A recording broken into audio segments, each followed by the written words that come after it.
अब देख ना लीजिए एक बार। हेलो फ्रेंड्स, नमस्कार। हमारे इस चैनल पर आपका बहुत बहुत स्वागत है। अभी तक हमारे इस चैनल को सब्सक्राइब नहीं किए हैं तो कृपया इसे सब्सक्राइब कर दीजिएगा तथा उसके बगल में एक बेल का आइकॉन होगा, उसे भी दबा दीजिएगा ताकि मेरे आने वाले हर वीडियो का नोटिफिकेशन आपको मिलता रहे। आज के इस क्लास में हम लोग फिजिक्स देखेंगे। फिजिक्स में चैप्टर नंबर 1 का 2 वीडियो बन चुका है। अगर वह वीडियो अभी तक नहीं देखे हैं तो इस डिस्क्रिप्शन बॉक्स में उसका लिंक है, उस वीडियो को जाकर देख लीजिएगा। इस चैप्टर का नाम है प्रकाश के परावर्तन, जिसमें हम लोग प्रकाश के परावर्तन को नियम के देख चुके हैं। आज हम लोग देखेंगे कि प्रतिबिंब क्या होता है, प्रतिबिंब क्या होता है और वस्तु क्या होता है। इसी के बारे में आज हम लोग चर्चा करेंगे। तो मेरे इस वीडियो को आप लोग अंत तक जरूर देखिएगा और ध्यान से देखिएगा। चलिए देखिए, यहाँ पे प्रकाश के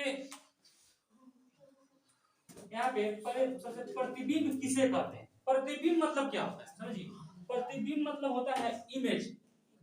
प्रतिबिंब मतलब होता है इमेज यानी फोटो। ठीक है, अगर हम लोग फोटो खिंचवाते हैं नहीं तो जो हम लोगों का जो फोटो खिंचवा के जो निकला पासपोर्ट साइज, उसी को बोलेंगे हम लोग प्रतिबिंब, है कि नहीं।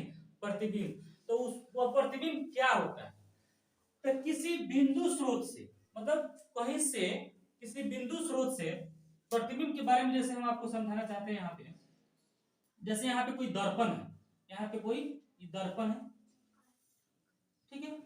इस दर्पण स्रोत, दर्पण से ये दर्पण को इधर कलई किया गया है, ठीक है। यहाँ पर कोई वस्तु रखा गया है तो इसका प्रतिबिंब, प्रतिबिंब कहाँ बनेगा। जैसे प्रतिबिंब मान लेते हैं इधर बना, इसका प्रतिबिंब इधर बना। यह हुआ आपका वस्तु और यह हुआ आपका प्रतिबिंब। यह वस्तु है, यह इस वस्तु का प्रतिबिंब यहाँ बन रहा है, ठीक है। तो इसी को बोलेंगे प्रतिबिंब। तो प्रतिबिंब को पहले परिभाषा हम लोग सीख लेते हैं। किसी बिंदु स्रोत से आती हुई प्रकाश की किरणें दर्पण से परावर्तन के बाद, दर्पण से परावर्तन के बाद जिस बिंदु पर मिलती है या जिस बिंदु से आती हुई प्रतीत होती है, उस बिंदु स्रोत को प्रतिबिंब। किसी बिंदु स्रोत से प्रकाश की किरण दर्पण से परावर्तन के बाद, मतलब दर्पण से टकराने के बाद जिस बिंदु पर मिलती है या मिलती हुई प्रतीत होती है, उसे हम प्रतिबिंब कहते हैं। प्रतिबिंब दो प्रकार के होते हैं, एक वास्तविक प्रतिबिंब और एक काल्पनिक प्रतिबिंब। और प्रतिबिंब कितने प्रकार के, तो प्रतिबिंब दो प्रकार के होते हैं। वास्तविक प्रतिबिंब को रियल इमेज अंग्रेजी में बोलते हैं और आभासी प्रतिबिंब को काल्पनिक प्रतिबिंब भी बोलते हैं और इसे अंग्रेजी में वर्चुअल इमेज बोलते हैं, ठीक है। तो प्रतिबिंब दो प्रकार के, वास्तविक प्रतिबिंब और आभासी प्रतिबिंब। वास्तविक प्रतिबिंब और आभासी प्रतिबिंब, आभासी प्रतिबिंब को ही काल्पनिक प्रतिबिंब कहते हैं। यह सब चीज जो हम लोग अभी पढ़ रहे हैं प्रतिबिंब, जब हम लोग दर्पण पढ़ेंगे और उस दर्पण में देखेंगे कि किस वस्तु को कहाँ रखा जा रहा है तो कैसा बन रहा है, वास्तविक बन रहा है कि काल्पनिक बन रहा है। तो इसको पहले हम लोग समझे रहेंगे कि वास्तविक प्रतिबिंब क्या होता है और काल्पनिक प्रतिबिंब क्या होता है। क्या बात तो इसको आभासी प्रतिबिंब और वास्तविक प्रतिबिंब क्या होता है और काल्पनिक प्रतिबिंब क्या होता है। तो वास्तविक प्रतिबिंब का परिभाषा है किसी बिंदु स्रोत से, किसी बिंदु स्रोत से आती हुई प्रकाश की किरणें दर्पण से परावर्तन के बाद जिस बिंदु पर वास्तव में मिलती है उसे उस बिंदु का वास्तविक प्रतिबिंब कहते हैं। शीशा, यहाँ पे शीशा है, आप यहाँ खड़े, आप यहाँ खड़े, ठीक है। कोई है, ध्यान दीजिए।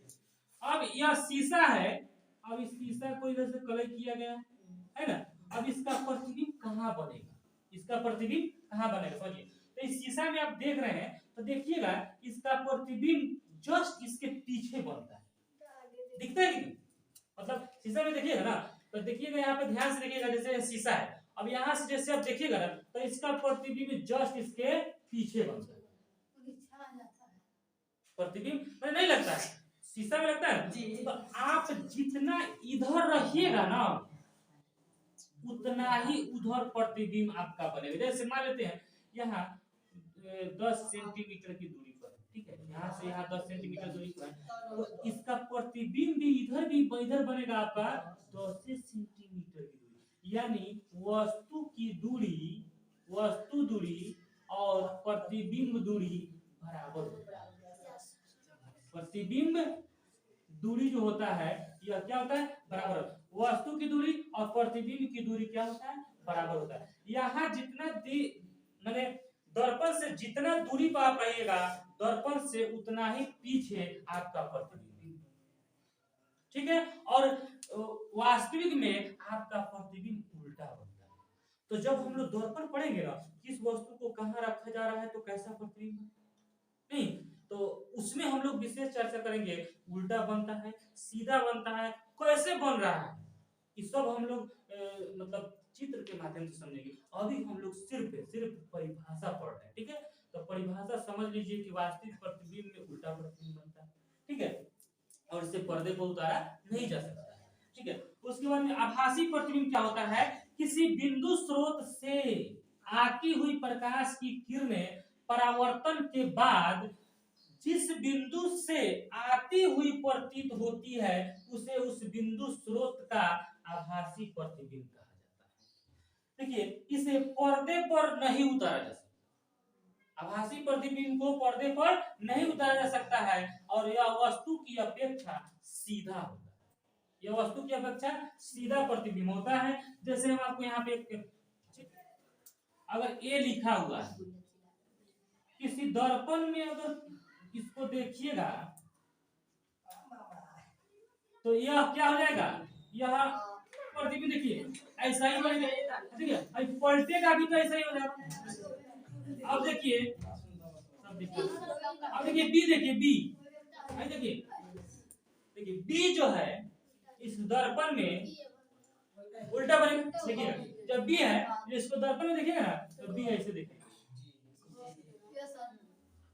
ठीक है। तो यह उल्टा बने कि नहीं। उसी तरह से अगर यहाँ पे ई लिखिए, क्या लिखिए, ई, तो यह दर्पण में जब देखेंगे तो इस तरह से ई दिखाई उल्टा बने।